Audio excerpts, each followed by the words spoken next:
We are at one of the most historic landmarks in New Orleans. It's the Napoleon House. I'm with Chris Montero, who's the chef here and knows everything you need to know about the Napoleon House and the history here. It's incredible when you come to New Orleans. The old buildings, I mean, you can't find this so many other places in the country. How neat is this to you to see the history that goes on and be part of it? It's absolutely the joy of my life. I've been in the restaurant business for many years, but now I get to not only serve great food every day, but be in one of the most iconic and famous buildings in the city of New Orleans, the Napoleon House. Right? Napoleon House, you hear about it. Right. Everyone comes from all around the world, you say, to check it out. Yes. Not only just visit the building because of this deep 200-year history and its historic significance, but more importantly for our famous muffalata, one of our most classic New Orleans dishes, and a Pim's Cup, a cocktail. We see up to 800 visitors a day downstairs to enjoy those signature dishes.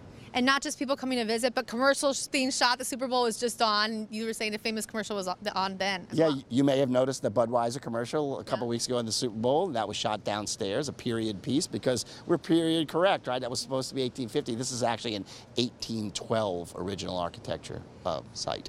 Describe the inside.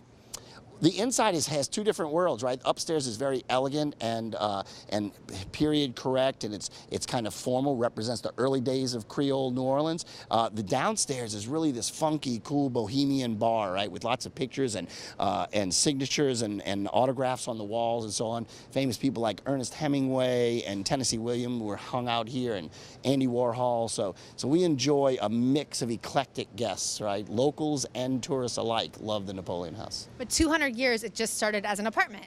Yeah, 200 years ago, this was the residence of the mayor of New Orleans when the Battle of New Orleans took place. And it's all really amazingly well preserved. And we do fine dining upstairs. We do private events in our banquet rooms. And downstairs, we serve tons of people today doing casual, classic Creole cuisine. Have you ever played handball?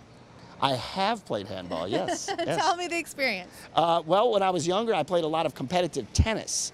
So every now and then, during the racquetball, handball, and squash craze, I was able to quickly pick some of those up. I wouldn't say I'm very competitive at it, but I was able to pick it up pretty quickly, and I love it. I wish we saw Chris yesterday and had you come to the tournament. But, you know, even the person of Dave Fink, who's in the finals, is a very competitive tennis player. So you might be very good at handball. They go hand in hand. I wish I were there. Hand in hand, I like that.